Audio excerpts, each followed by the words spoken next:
Welcome one and all as we close out another week here at the Damage Report. I am John Adarola, and as always on Fridays, Brett Erlich joins me, host of Happy Half Hour. How's it going, buddy?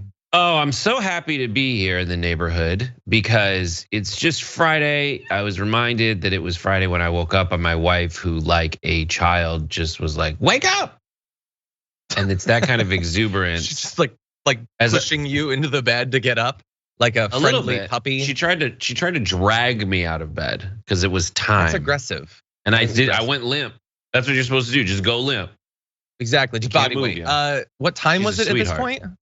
Like 8:45 of the clock. You were still in bed at 8:45. I hate you so I was awake at 2 until like 6:45. So that's a whole separate weird thing about you. Anyway, I'm glad that you eventually got out of bed. Eventually, your brain will catch up. So glad to have you here because we've got some stuff to jump into. Occasionally, the news coalesces in a way that crystallizes how a broader thing works. And it's a perfect demonstration of it. And we're gonna be starting off our show with that. It takes a lot for me to be willing to think about, let alone talk about Steven Crowder. I generally don't find him to be particularly interesting. But he is so dumb that he has actually done something beneficial. And so we're gonna be talking about that in a little bit. We've got some other people to contend with. Kirsten Sinema, little challenge coming her way. That's gonna be fun. Joe Manchin is finding a way to make everything worse than it needs to be. And have you considered the possibility that you get too many days off? Think about it. We're gonna be discussing it later on. And in the aftermath, we'll be throwing away our Garbage People of the Week and taking stock of the latest reforms to Florida's Department of Education. What do you think they're gonna be like? Okay, well, we're gonna eventually get to that. Long before that though, please hit the like button, share the stream so that people know we're live. And if you wanna send us any comments, tweets, or super chats, and possibly if you're a member, have a chance at a Blue Apron gift card.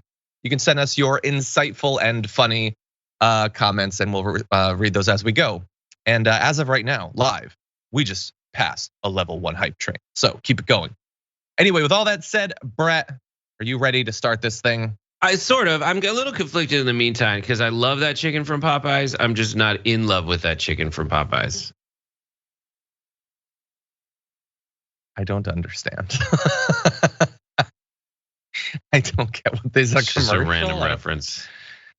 What I was thinking, I don't know how to tell Popeye that it's like, I love you, that chicken from Popeyes. I'm just not in love with that chicken from Popeyes. Like it's I felt some momentum. Now I can't even see it anymore.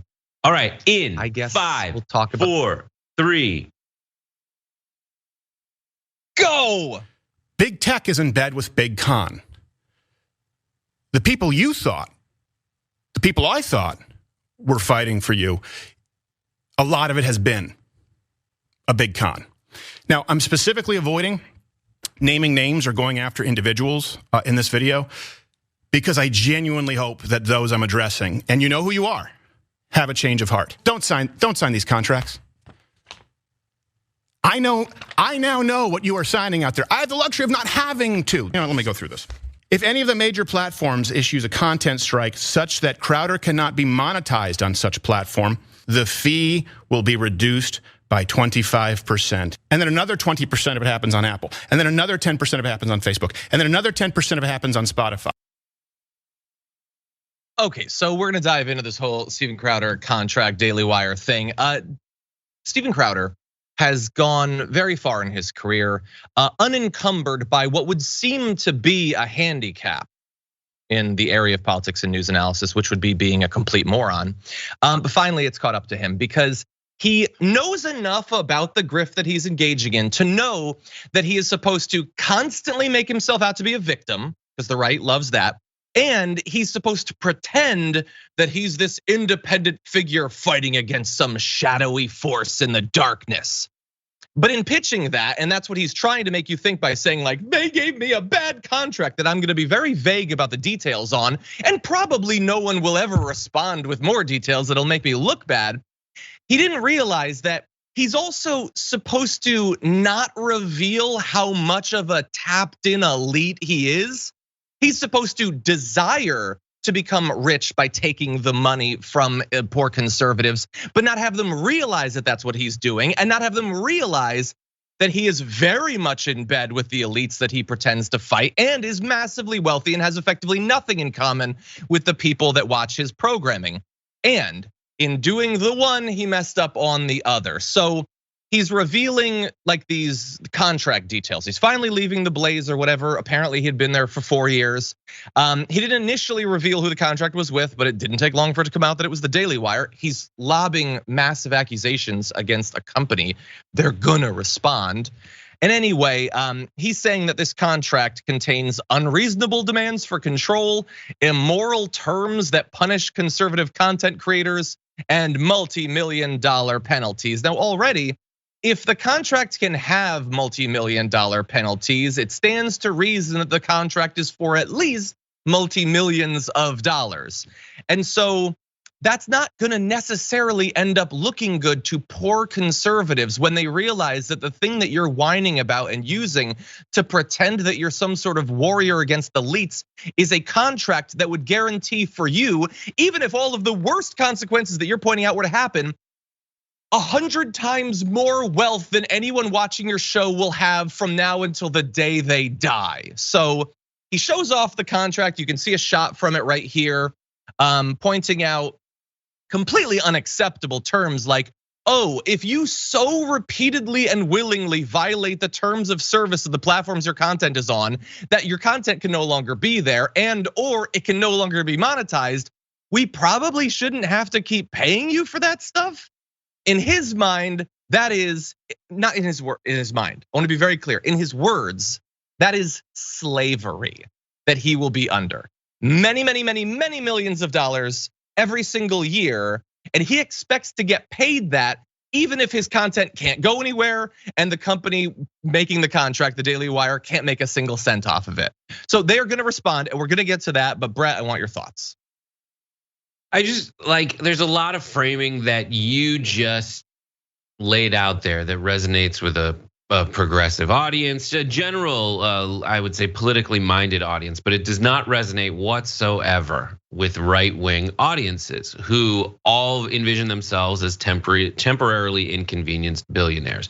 Now, I think if you look at Steven Crowder's crowd, it's gonna be a lot of folks who are wealthy and like conservative businessmanning, and that's what he's doing. Like these are the same kind of brohards who really like Andrew Tate, whose job is to just go out there and say, hey, I make a lot of money and give me more money so I can have it in front of you.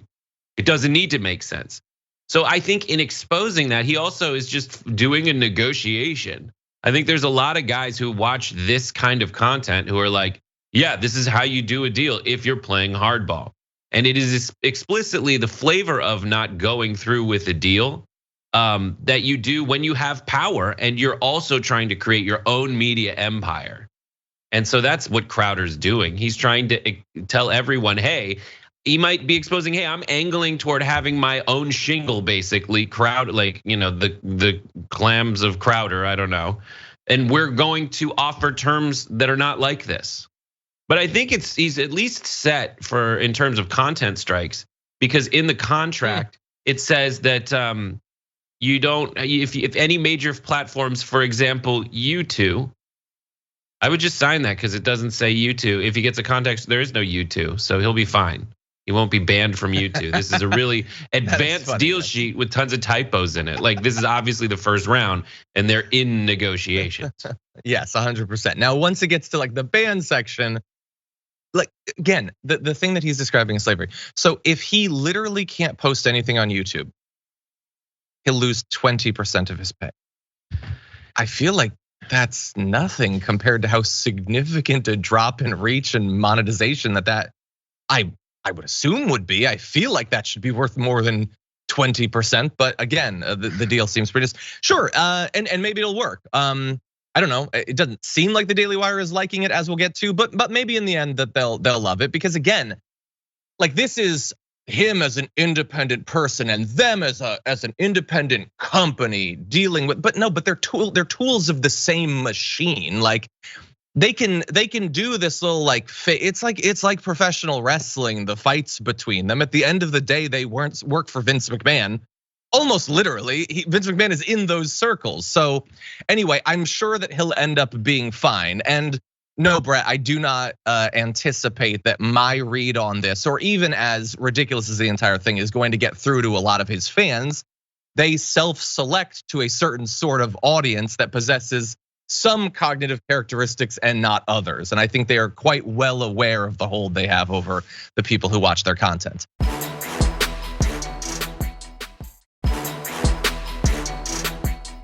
And how would we stay in business? And Stephen, this is a very important point. Stephen, again, I think the most entertaining, talented person in the conservative movement. I think one of the most entertaining and talented people in entertainment generally in the country today has created a very successful content generation company, a very successful production company. But Stephen's never had to create the company that actually distributes, markets, and monetizes all of that content. He talks in his video about being one of the only true independent conservative voices. And I find that incredibly offensive.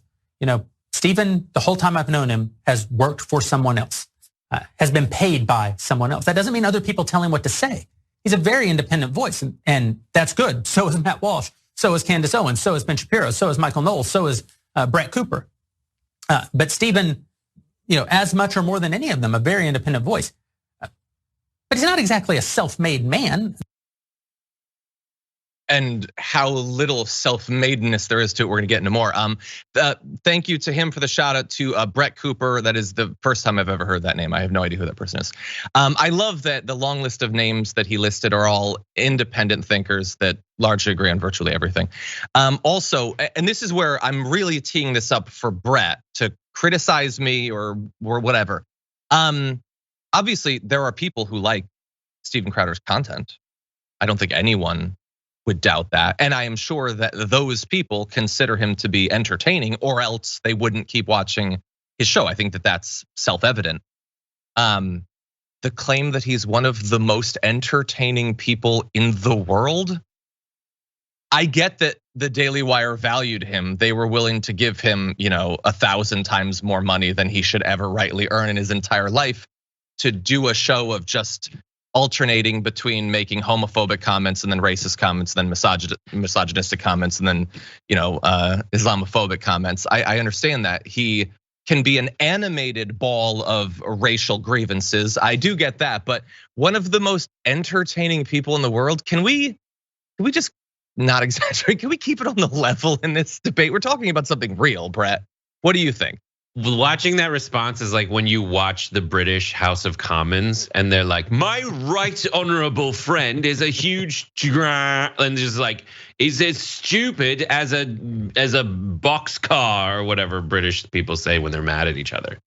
Like he was very respectful. He is a very entertaining, evil person. Yes. That is actually worthless in my eyes and has always worked for someone else.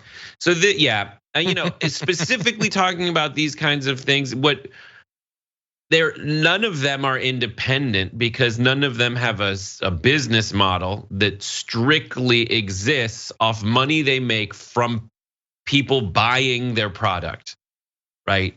It's a lot of it's advertising placed by YouTube, Facebook. That is people sticking around to hear other people pitch their products. Sure. And because of that dynamic, they're never going to be fully independently voiced. Now, what I think is good about the contract and the deal sheet is at least it lays out a framework for identifying where their money comes from. And if you add up all the platforms he could be demonetized, it says that 20% is Apple, 20% is YouTube, 10% and 10%. So that's 60% of their revenue. They're saying maybe a little less than that. 60% of their revenue comes from ad dollars on TV, on like YouTube and Facebook, and then podcasting platforms. Yeah, that's what they're saying. And that's boring saying like, full transparency. Now we can talk about the terms. We can talk about whether we're going to split up into a guaranteed contract that gives you a fee no matter what of more than that, and we ding you gives you less down payment, ding you more for each demonetized platform. But Boring's just telling you how it is. And so another little dance that everybody tries to do is kind of be like, just deny the fact that there's like a certain stream of revenue that comes from YouTube without which the lights wouldn't stay on. Yes. But like, there's, still do your thing. Just know that if we get banned, it's not like we can print fake money that isn't coming in anymore to pay your salary, because that's what you're taking when you sign up with someone, is security of income, security of some kind of guaranteed like production help, health insurance, all that stuff. Yeah. The implication could be that is representative of the portion of the money that's coming from those things. But since it's intended to be a warning not to get banned, it is also possible that those are overestimates. Supposed to like I don't know, and I don't want to go more in depth into that particular part of this, but that is what I would say. Anyway, yeah, and I think I'm being needlessly fair in discussing the merits and downsides of a person who has made the conscious decision, to the extent that he has the capability of making conscious decisions, to have an exclusively terrible, horrific effect on the world. I think that I'm being fair in acknowledging that there are people who like watching him attack trans people or mocking women or attacking African American, whatever. Like, there are people who enjoy that. There's always going to be. I also think, though, that I understand that from the Daily Wire's point of view, spooling up another one of these racist douchebags to have a show could take a year or two. But like, every single person here knew 8 guys in college that were the exact same thing as Steven Crowder. And granted, it is possible that there is something in his content that I am not familiar with, because I am a well-adjusted person, so I would never willingly watch his content. But I see him come up on Media Matters quite often, and it seems as if his appeal is exclusively just talking about the people that he's afraid of and hates. So I feel like that's not that difficult to reproduce. No, you think it's I just think nuanced analysis of policy, and what do you think it is? He dresses in drag to attack trans people or something, and then what do you think his content is? No one laughs at, so they're thinking about how their audience, and no one laughs at any Daily Wire content now, period. No one goes, like a genuine, like the truth was revealed and now my instinct is to laugh. So they have to kind of make up for that by building out a kind of audience. Now, right now they kill with the audience. The Ben Shapiro, Michael Knowles audience, they have the version of the douchebag audience that laughs by going, but they don't have the portion of the douchebag audience that laughs by going, bro. Yeah, and that's what they're looking for in Steven Crowder. And you can say, I mean, I have no reason to compliment Steven Crowder. I have every reason to just analyze how stupid he is, and I don't feel like I don't have to do that in this situation. But I will say, like, there's a difference between, like, if you have 1,000 douchebag content creators who do make people go, oh, he's just the biggest game in town for that. So that's why they want him. Yeah, although to that end, I think that some of that is organic, but I think that there's another element, and I want to discuss that in a second. But first, there's a part of this in the Daily Wire. The Daily Wire CEO did like a 52-minute video, and obviously I didn't watch that entire thing. I can't imagine that it couldn't have been cut down to some extent. But anyway, there was one other part that I thought was interesting, so let's jump into this. He was paid by PJTV when I met him, which was owned by a billionaire at the time.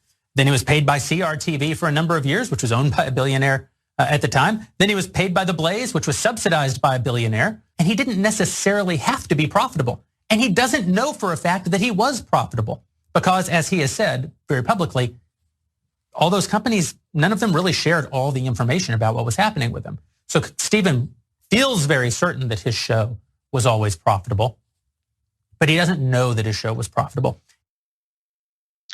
That is Jeremy Boring, CEO of Daily Wire, I think laying out the entire thing and largely making the case that we've been making for some time, that there is a reason that there is $50 million to hand to a person like Steven Crowder. There's a reason there's however many millions of dollars Ben Shapiro makes, or there's endless money to make, faux documentaries attacking the trans community. There is always money on this side, because there are always billionaires on this side that are doing it for one of several possible explanations. One, they just really enjoy the content, or they think it's an investment in what they really care about, which is staying billionaires and growing their wealth. Steven Crowder has always had some rich person who thought boosting Steven Crowder was in their financial interest.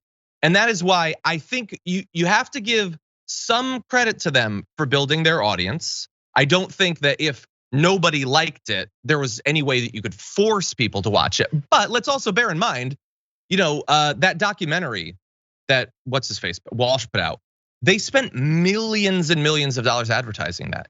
Ben Shapiro, ads about him are everywhere and have been. And now you might say, oh, well, he has an audience. It makes sense to do ads about him. But they didn't start the ads a week ago. They've been doing that for years and years and years before he was anything like he is now. And so, yes, it is nice when there is a billionaire who is willing to just throw millions of dollars into a hole to create a platform for you. No one is doing that for anyone on the left. No one has ever done that for anyone on the left.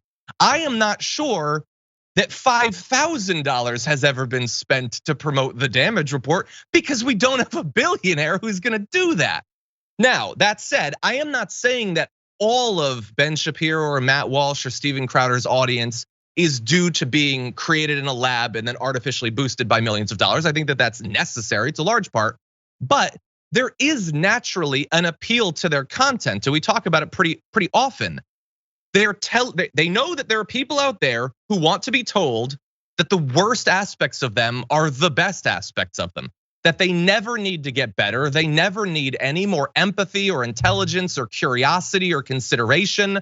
The things about you, the people you hate, the people you're scared of, that makes you inherently superior. That and a whole bunch of stuff that you inherited by birth. Your religion, your country of origin, your race, the fact that you're cis, the fact that you're straight, whatever it is, all of those things make you better than everyone else. And every day, if you tune in, I'm gonna attack those people that you already hate, and I'm gonna convince you to hate them more, and I'm gonna tell you why you're better than them. There is always going to be an audience for that stuff. And then you think about what do leftist shows do? We try to get people to become better than they are. To fight for their own interests, yes, but also to fight for the interests of many other people. To try to put yourself in the head of people who have fundamentally different life experiences in a variety of different ways. We ask people to do things from time to time that are cognitively and emotionally difficult, and to stay tuned in with their eyes on the prize to long-term goals that require tons of work and have major setbacks along the way. On their side, it's always Christmas. You're always the best. We're never gonna make you think about anything that's gonna make you even briefly uncomfortable unless it's used to fire you up to attack someone. Yes, there is always going to be some kind of audience for that. And if Steven Crowder were to fall off a cliff tomorrow, there would be some other former frat boy who would be saying the same sorts of misogynistic and homophobic things, and he would find an audience for it too. Brett, what do you think? Do you disagree? I'm absolutely with you on this. This is like the main takeaway of all of it, is that they always have billionaires dumping tens of millions of dollars into their coffers every month, because that's the same chunk of money that they divvy up and give to lobbyists. They're trying. I mean, the whole reason that Charlie Kirk exists is to get the younger generation to stop being so damn understanding of everyone.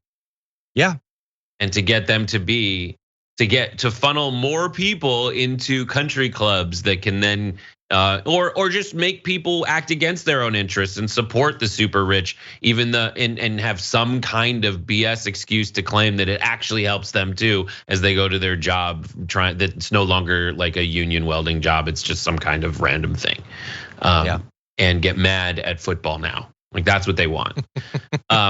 It's really what it is. So.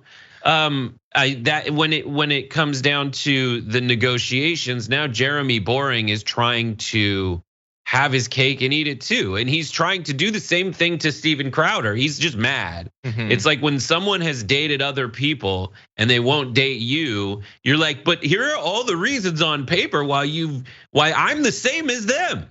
but I'm different. I'm slightly different in that you should go with me. Like, do you think Steven Crowder doesn't know that he's been paid the whole way through to make content and have the giantest social safety net or anti-social safety net? Yeah. He knows that. And that's just like the classic move that everyone has to take. They're the classic move of the people who are running a business. They're like, I have to keep the lights on. Every employee I have costs like their salary times probably like 1.75. Like, and all the people that are directly generating revenue, I have parts of the business that are now administrative because I have so many people. There's people that don't make any money for the company that I have to pay as well. And then they all come back, and there's gonna be communists who are mad at me who are like, yeah, I paid for the production of your content.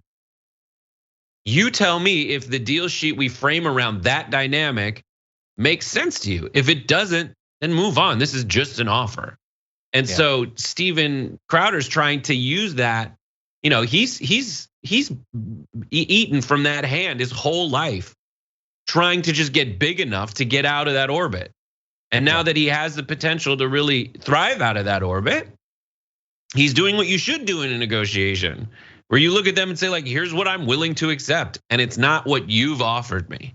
His calculations are like, do I want to say that in a private room? Do I want to say that to a big audience? Do I want to, in turn, try to take down the entire organization of PEG, because I'm never going to join them anyway, and I want to show myself as the robust, purer alternative to what they're telling you they do, but really they just suck off a corporate teat. That could be it. Yeah, if you were planning to do your own independent thing, then why not, burn them down on the way out, I suppose. Okay, there's other aspects of this we could talk about. I might in the social break a little bit, but we have other news to get to, so don't go anywhere. We'll be back after this.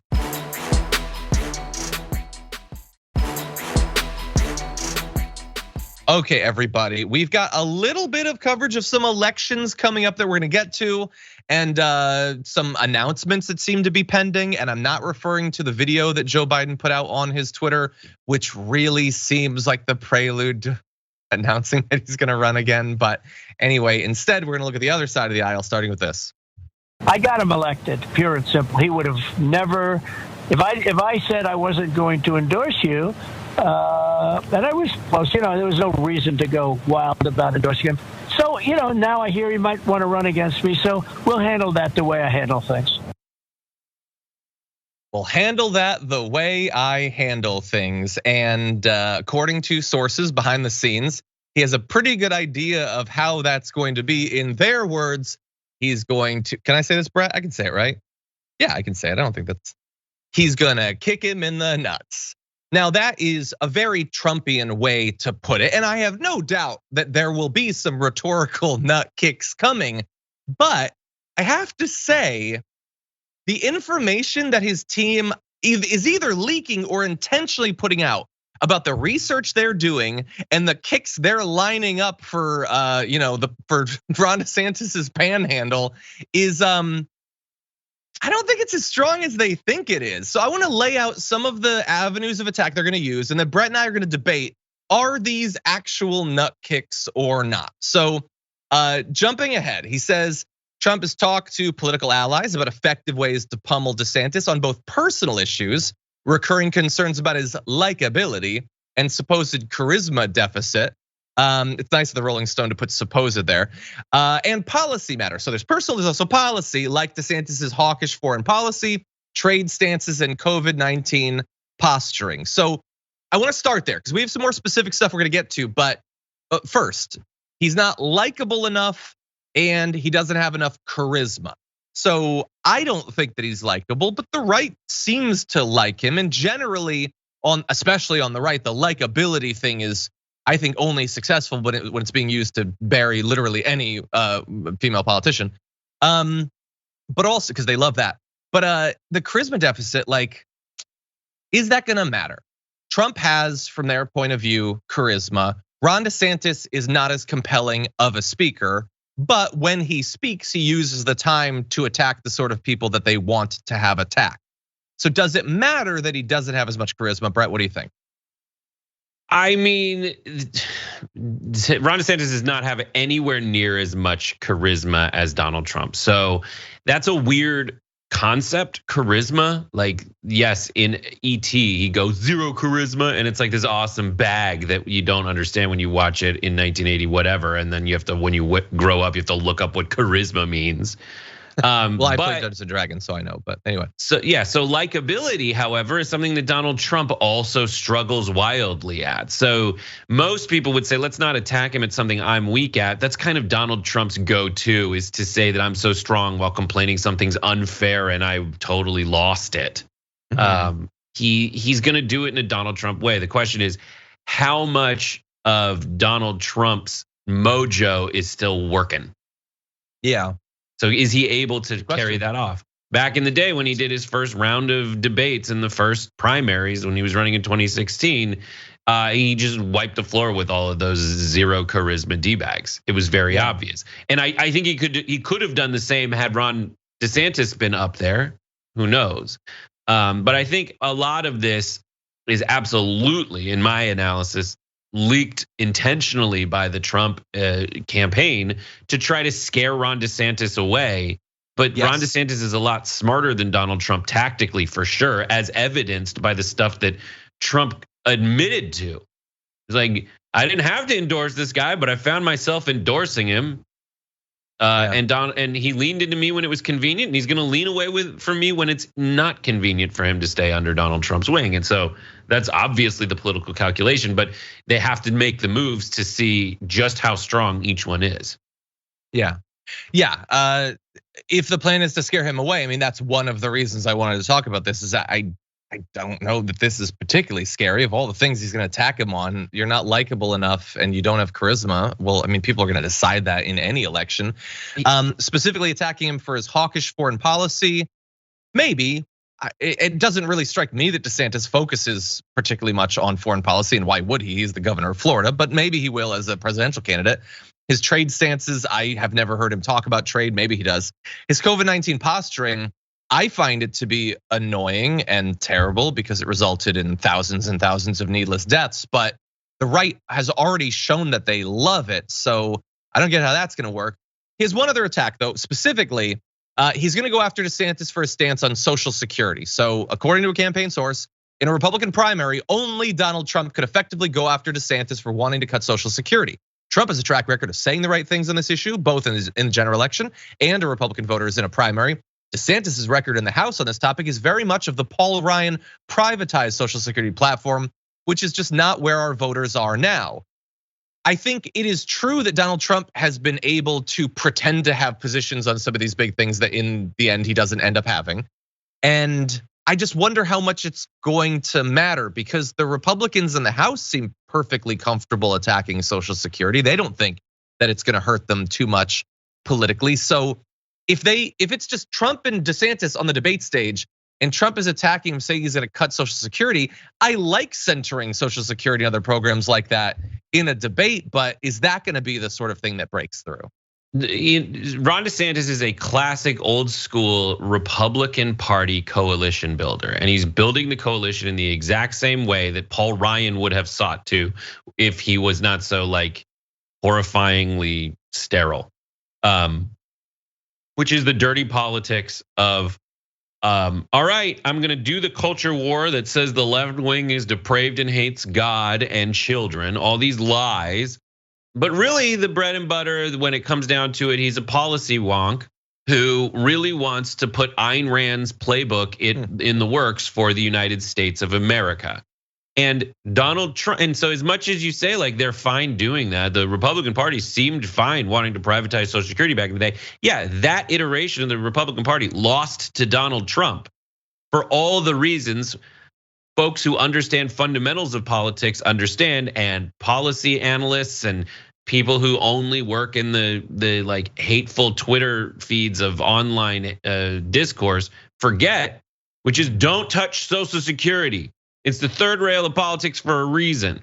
Donald Trump understood that that was the one like very healthy like vein of politics that does feed people's like actual interests, is protecting Social Security. Even if he doesn't articulate it that way, at least he hasn't attacked it and wanted to privatize it like Republicans have in the past. At least Steve Bannon was like, stay away from stuff like that.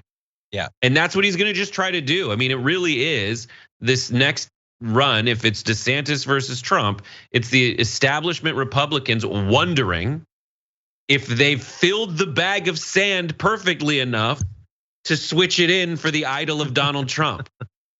That's what it is. But Donald Trump is a one of a kind Raiders of the Lost Ark idol, and they're trying to replace it with a bag of sand that is Ron DeSantis.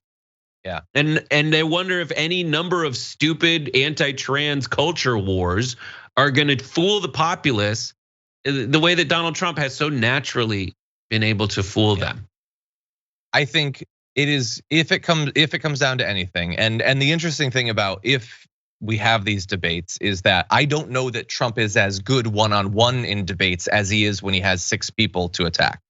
But I think it's going to come down to, can Ron DeSantis attack other people enough to withstand, in terms of people's perception of him, the attacks that will be coming at him from Trump? And he'll attack Trump, sure, but Trump is going to attack him brutally. Trump is going to, I mean, I don't even want to try to predict the things he's going to say about Ron DeSantis. And Ron DeSantis is going to viciously attack trans people, the LGBTQ community, teachers, all that, endlessly. And Trump is going to try to keep up, so it's going to be a really ugly race. But I think the idea that they're just going to have 4 debates where they go toe to toe on trade policy and Social Security just seems so ridiculous. What does that have to do with anything of the appeal that they're going to try to make to the base? Anyway, but we will continue to talk about this going forward because Trump is saying that he's going to gear up his rallies more in the coming months.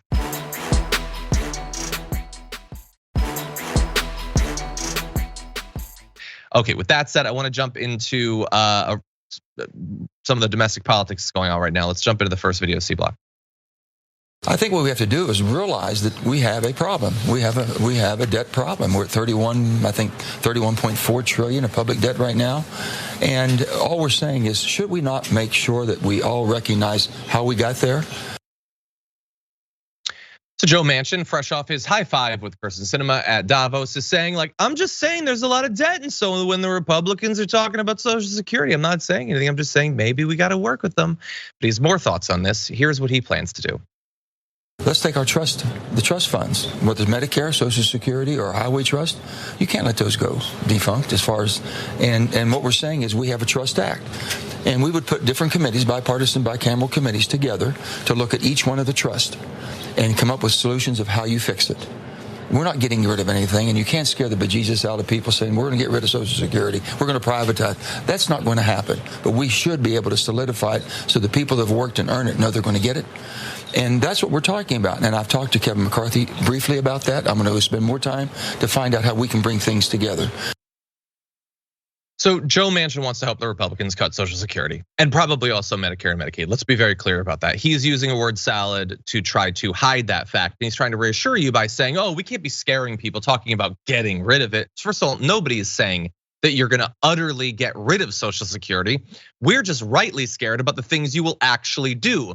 And as scared as we are of them happening, you appear to be just as scared of being clear and upfront about what you plan to do, because you'll notice that he didn't there, nor will they ever say, we're gonna raise the age for you to be able to qualify for Social Security. If you're 50 now, look forward to a couple more grinding years of daily labor before you're able to get what you've been paying into your whole life. Also, we're not gonna give you as much money when you finally get it. Sure, if you're already on it right now, or if you're gonna qualify in a year or two, we know that you vote, so we're not gonna screw you over. But if you're like 40 now, no, we're going to steal some of that money from you. Every single check you'll eventually get from Social Security, we're gonna take a portion of it that should be yours, and you're just not gonna get it. And you're also gonna have to wait a couple of years before you qualify for it, so we're stealing those years too. That's what they want to do. They know how little support there would be for it, which is why they will never admit it. But just look ahead to a month from now, 2 months from now, when they come out with their report, that is exactly what they're going to be calling for. Brett, what do you think? I think that there is this feeling that a lot of people who are not engaged that much in politics have, which is, you can't spend more money than you have. And then there is this other instinct in people that's like, stay away from my Social Security, stay away from my Medicare. I like those things. When you ask people if they like those things, they like those things. When those two things come to a head, You're always going to lose if you're convincing people that you're cutting Medicare and you're cutting Social Security. You are always going to lose. It is, for as much as they scold Democrats for saying like, you treat your people like you're so high and mighty when it comes to being moral and telling people they can't talk a certain way or be a certain way. The Republicans are the ones who are like, no, you can't have food on the table, grandpa. That's what they're saying. And in these situations, since essentially Keynes said, let's try paying money and taking on debt and seeing what happens, there has been a growing middle class in America that has only been shrunken by such things as neoliberalism and the attempt to get rid of those protections. That's it. Like that, the correlating factor is whether we're investing in the people. And like as FDR said, he's like, the only reason I'm saying there's a quote social security tax is no one would believe it could work without feeling like they're paying into the system. Now, I hope that Keynes and modern monetary theorists to a certain extent are like right in all this. But in the meantime, just strictly politically, Manchin's doing all he can to try to say like, remember that you can't run a business with a negative balance, and I don't know, like bipartisanship is good. So let's talk about the virtues of that and hope that it blinds people to the fact that they need to eat and have medicine when they get old. Yeah, it's going to be wildly unpopular. He's going to try to go along with it. We'll see how many other people line up with him. Probably Cinema, if I'm guessing. Anyway, we don't have time. We got to go to break. When we come back, we are going to be talking about more news, so don't go anywhere. We'll be right back.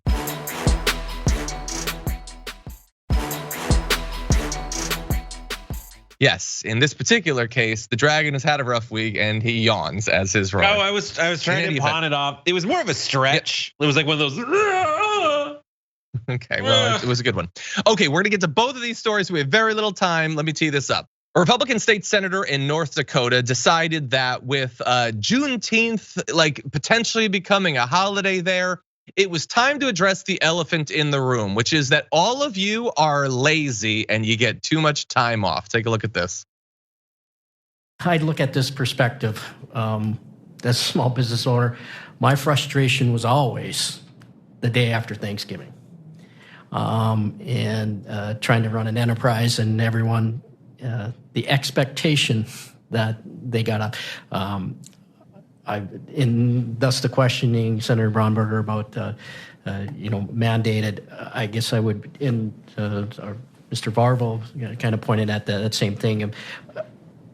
From the standpoint, and granted, this is a state holiday, so it's impacting the state offices, but I still see those as enterprises. And as Senator Braunberger pointed out, some of those are going to have to be open. And I like that limitation of, it just seems like our work we're having more and more days off for whatever. And, how people choose to take advantage of those days and which days they like to take off. I would like to leave that to the individual and their individual employer to determine what it's going to be. So strictly from a commerce standpoint, I'm not a fan of adding more non-working days to the calendar. So I'm going to give him minimal credit for clearly realizing the dangerous territory that he's treading into because of how much he's like, well, I'm not saying, I'm just saying it's my personal, blah, blah, blah. But the message is exactly what I said it was. There's too many days off. You all shouldn't get any more days off. And in particular, when he says get days off for whatever, when the proposed day off is for Juneteenth, I get the other message that you're sending there. But the clear one is you guys get too many days off. Would you be surprised to find out that that's not true? A 2020 study by the OECD found that workers in the United States get less paid time off than workers in every other developed nation. And of the ones that they do get off, all of them are federal holidays. So conceivably, if they didn't exist as federal holidays, we would just have to hope that all of these red states would just give them out on their own as state holidays. And he is looking at that situation where we are more worked than anyone else on the planet.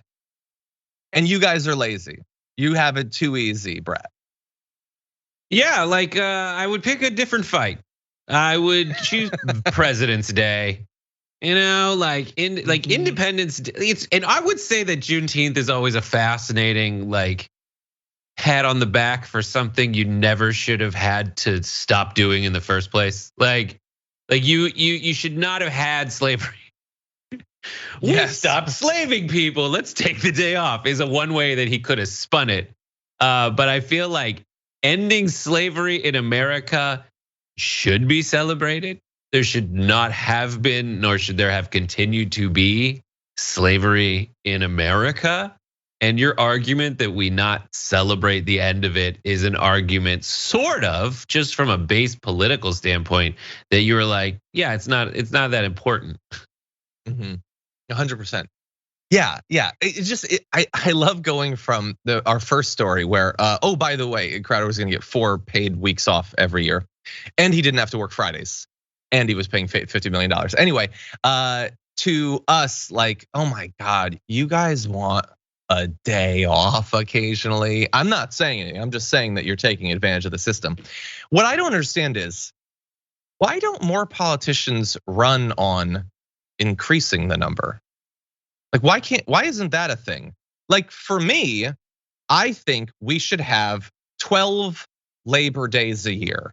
I think every single month, and some of them are already established holidays that take place on Mondays. Every single month, we're gonna have one Monday that is a national holiday. That is what I give to you, the workers of America. And then gradually, every year we're gonna add one more, so that gradually we get up to the 4-day work week that we should have. Why does nobody even propose anything like that? And we can use these to also shed light on important historic figures and events, things that we should know, but they're days that we are going to protect that you don't have to work. No, I've literally never seen anyone run on that. Am I crazy? Is that dumb? I went to Catholic school where we had to have like uniforms, and this is like everyone being like, and why are there not more free dress days? I know. And everyone was like, but that's an excellent point. No, people would be like, that is an excellent point. That I don't know why there's not. And so if someone was like, you should have more days off, they'd be like, I should have more days off. It's been awesome, man. These last few weeks, we had like 1 5-day week, and it's been great. It is, well, so think about it. It's only 1 day more, but it's 50% more weekend. And by the way, we're speaking in broad brush terms. I understand that not everybody gets weekends even now. I worked for many, many years in the service industry, and our busiest times are on the weekends. This is obviously not going to equally benefit everyone, and I think that there's a lot of other aspects of this story that need to be looked into and reformed so that more people can benefit from these sorts of things. But in broad terms, it is not impossible to move to the system that other developed countries have. We could do that. Someone could push for it. I would argue people would like it. I would argue, like, Fox is gonna complain about it. Let them be the ones that go to war on making sure that you don't get time off. And then how would that not benefit you in a primary to be the person that's pushing for that? I'm an idiot. Obviously, if I were to run for office, I would get blown out. So clearly there are things I don't understand about the process. But I feel like it is both a good, I think it is good, I think it is necessary, and I think it would be popular. So I don't know. Yeah, especially there's ways to justify it, because this is not being like, just give us every day off. It is like, no, there's been higher productivity over time. So really, like, and where has the extra resource gone? Well, it's actually gone into the people who to like disproportionately benefiting the people who were already rich to begin with. And it's not, so reinvest that in your workers. I would love to see the argument over whom to celebrate and what to celebrate. Just the national, like, all right, give me 7 more names, 7 more things about America. What would we all coalesce around? What would the right be like? It's not too woke, and the left be like, yeah, I think the left would just be like, give me a day off. What if we gave them, like, and this would just be purely pragmatic, we give them like one of them is a Rush Limbaugh day. Yeah, have it. I'm not gonna be at work anyway to listen to you talk about how awesome he was. Exactly. I'm not gonna think about it. It's clearly it's manipulative, but yeah, I think we can find some more events and more individuals. This is something we should continue to look into. This is the productivity dividend. You've worked for it, now it is given back to you in terms of time for you to pursue your own interests, to rest and relax a little bit, see your family. I think you deserve it. Okay, that's all the time we have in our first hour. Lots more to come in the aftermath. We'll see you after this.